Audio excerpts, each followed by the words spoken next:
Thank you, Heather. So, Tricia McCain-Ebright, many of you may have corresponded with her. Give us a wave, Tricia. Tricia serves as the limited submissions coordinator for UMOR, the UM Office of Research. So if you've ever submitted a limited submission or entered in a competition, and I want to ask you about that in just a moment, you've probably worked with Tricia. Next, I want to introduce Andre Latzman, who's a project manager from the Medical School Information Services, MSIS. And you may have worked with Andre before, particularly if you're in the medical school and if you've worked with InfoReady. And then two folks from the InfoReady company, Carlos Moncada, whose new title is Manager of Client Success. He is always making sure that we have what we need, so thank you. And Jan Bryan, who's a new Director of Client Services from InfoReady. So in a moment, thank you folks. In the presentation, I'm going to go to do a little background information or provide a little background information, and we're going to talk about what a limited submission is, what a call for intent to submit is, which is a little bit unique to University of Michigan, what our process is, and what's coming.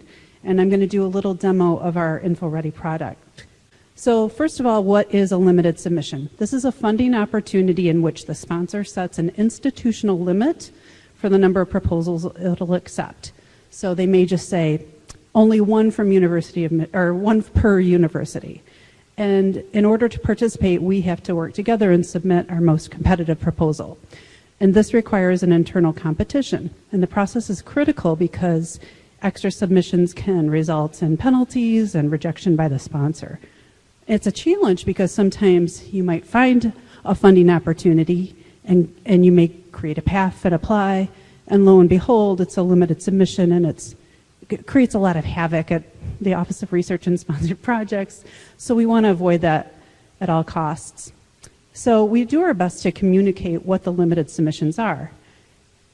So again, this is all in the find funding process part of the project. It's before the develop proposal. So it's kind of a big deal because there are a fair amount. I mean, certainly there are hundreds of thousands of funding opportunities each year, but what we've discovered is there are about 250 government-sponsored opportunities each year and about 30 or so private-sponsored opportunities each year. This is the bare minimum, but these are those that we know occur every year. We knew that the medical school also tries to support campus-wide competitions. So for example, if there's an opportunity that's health-related, but they'd like to manage it and they'd like to open it up to the campus at large and not just faculty and folks in the medical school will manage that competition, and they do a great job of it. 20 or so opportunities have been handled and are handled really well by them. And we are, in the Office of Research, are working on aggregating the others. So now, thank you to Tricia McCain-Ebright, because she shoulders a lot of this work. She really looks at all kinds of funding announcements each week and mines these opportunities. So she goes through and tries to figure out which opportunities are limited. She promotes them in this call for intent to submit email communication. And again, we just started that 2 years ago. So on a consistent basis, you're informed of what opportunities are out there. Now, what is this call for intent to submit process? We know what a limited submission is.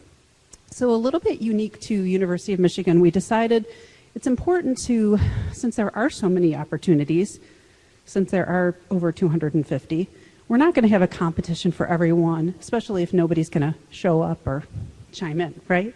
So we do the call for intent to submit to get that show of hands to figure out who's going to participate. And if the quantity, if the numbers require it, we'll hold a competition. So that's what we communicate each week. Again, I think it's been a little bit confusing. I've heard feedback, and I understand that some people wonder, well, I see the call for intent to submit email, and I see a limited submission announcement, and I see your limited submission landing page, and they're not all there together. So we're working on that. Okay, so in the call for intent to submit email, this may look familiar. You probably get this every week, and hopefully you look at it. And if you haven't before, I'm going to show you what you need to look at. So the opportunity is mentioned. I don't know if you can see my mouse. Yes. The amount is indicated. And there's the declare your intent to submit date. This is where we get that show of hands. We also can see that it's limited to 1 per institution. And you'll see that the UMOR internal competition always says TBD, because we don't know if we're going to have a competition. If nobody is interested, we'll move on, and we won't hold up the AVPs, because we're trying to reduce administrative and faculty burden. So this is what you're typically getting each week. Now, if multiple parties show interest, yes, a team of faculty reviewers who are arranged through an associate vice president of research reviews those proposals, determines who goes forward, again, based on science and potential for success. Some of the things they look at include level of innovation, technical risk, necessities for support. All of this is really handled by folks like Volker Sick from the Office of Research and Brian Folks from the Office of Research as well. And in the medical school, so here's who does what. Competitions, as I mentioned earlier, are handled either by the Office of Research, UMOR, and also sometimes by the Medical School Office of Research. So the players at UMOR are Tricia, whom you've met earlier. Right now, the Associate Vice President of Research, Volker Sick, who handles natural sciences and engineering. And they gather and pull together other team reviewers when competitions come up and they need a panel to review who goes forward. And if you ever see postings by the Medical School Office of Research, which we also help promote, so we include them in our weekly call for intent to submit, those are handled by Laura Hessler, Jill Jeviden, and other faculty reviewers. Hi out there, Laura and Jill. Oh, you're right here. I'm so excited. Okay. And you were sitting at my table, so that's embarrassing. Okay. I was so captivated by Heather's jokes and the presentation and the library that I didn't notice. So at a glance, here's the process. Trish finds opportunities. She sends out the call for intent to submit. We hold a limited submission competition if needed, and we alert the institutionally selected nominee. So how is this currently managed? With a lot of documents, a lot of attachments, a lot of spreadsheets, a lot of phone calls, multiple team members, and systems. This defines administrative burden. However, she does it very well. She's very organized and efficient. So how can we do it better? Well, we're going to use this product called InfoReady that we discovered a few years ago. And InfoReady is a local company formed. I always am impressed that you're formed by folks that came from ProQuest, in part. Maybe I'm saying that wrong, but I always think these are companies that care about academic software, care about our needs, and we have needs. We have software and digital needs that we need solved. So InfoReady defines themselves as a tool that is an online workspace that helps administrators, applicants, and reviewers streamline their submissions. Okay, no more paper trails, all that good stuff. All right, so now I'm going to get into what the new process will be like. And to give you a little context, we're testing right now. We've been working on customizing the software for over a year, really trying to get it right and get it to match our process at U of M. And we're currently testing with faculty members who are serving as applicants and reviewers in a mock competition. And we're getting a lot of good feedback, and we're refining the software as we go. So this will go live soon, and of course we'll announce it and give you some context, but we wanted to give you guys a sneak preview today. So we are going to send out our weekly call for intent communication. However, it's now going to be combined with limited submissions. So you'll be able to kind of glance down the list, see what the limit is, see what the amount is, and then see whether it's an actual limited submission competition or if it's just the call for intent.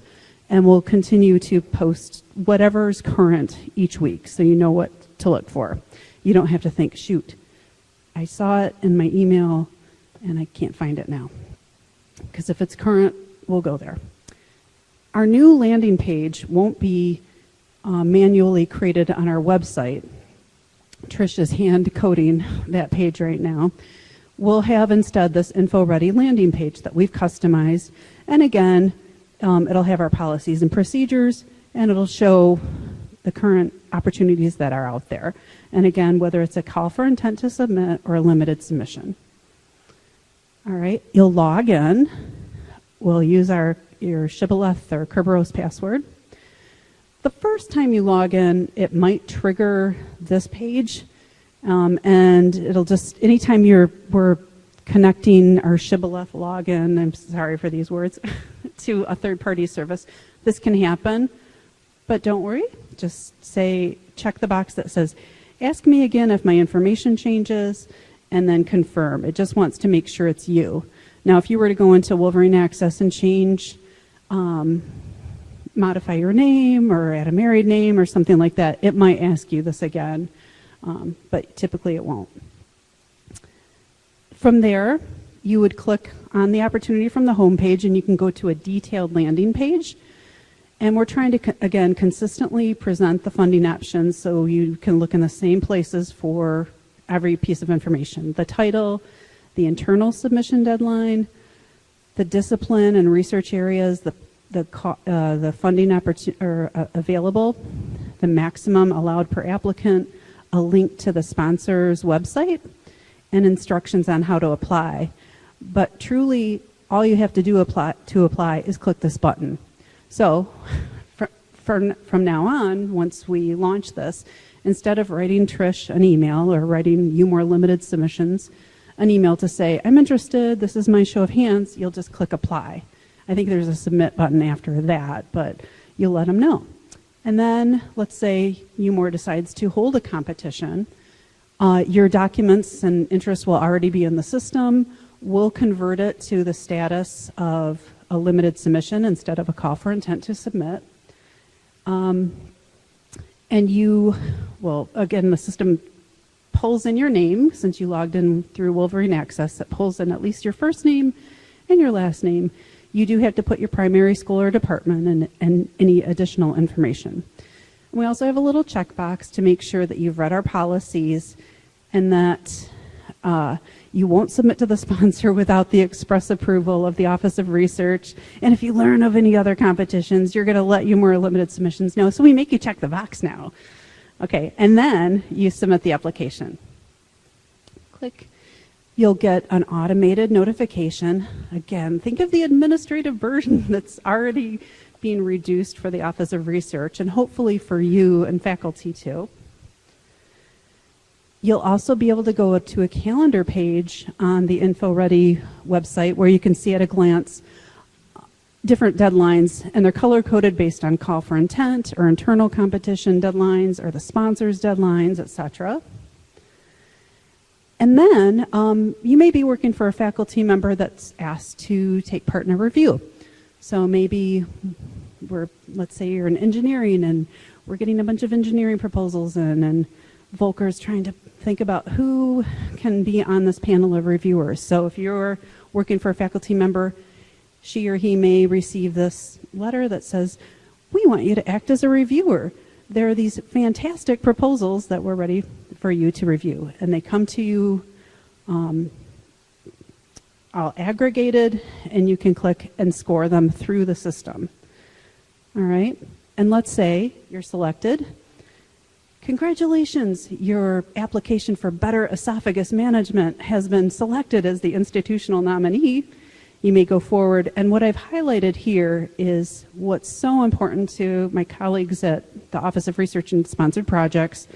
Attach a PDF of this note to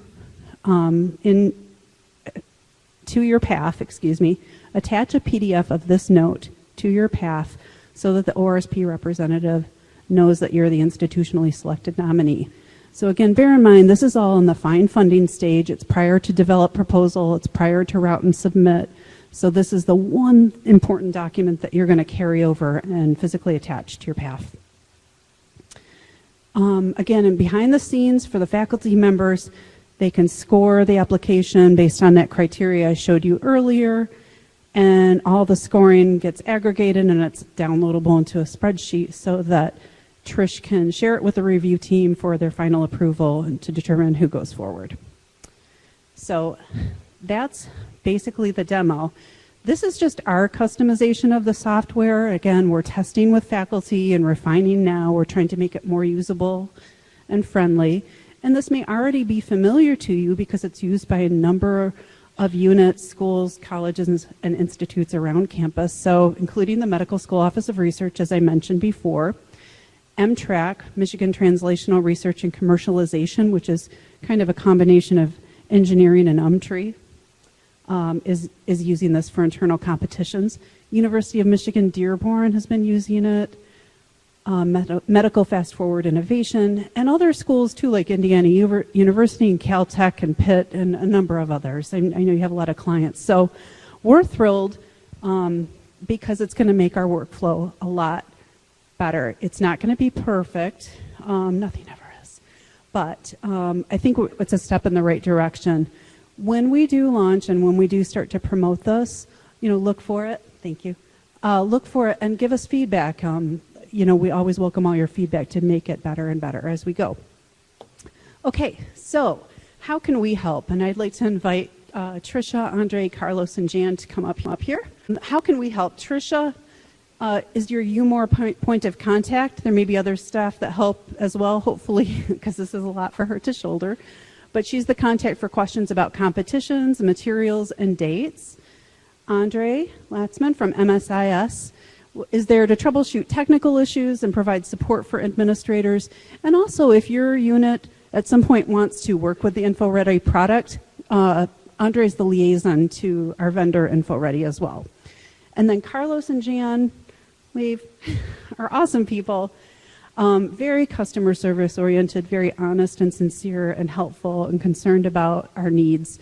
They can handle any product inquiries and questions about the product. So, again, we're working on reducing administrative and faculty burden. It won't be perfect, but we're going to do our best, and we hope it's a step in the right direction.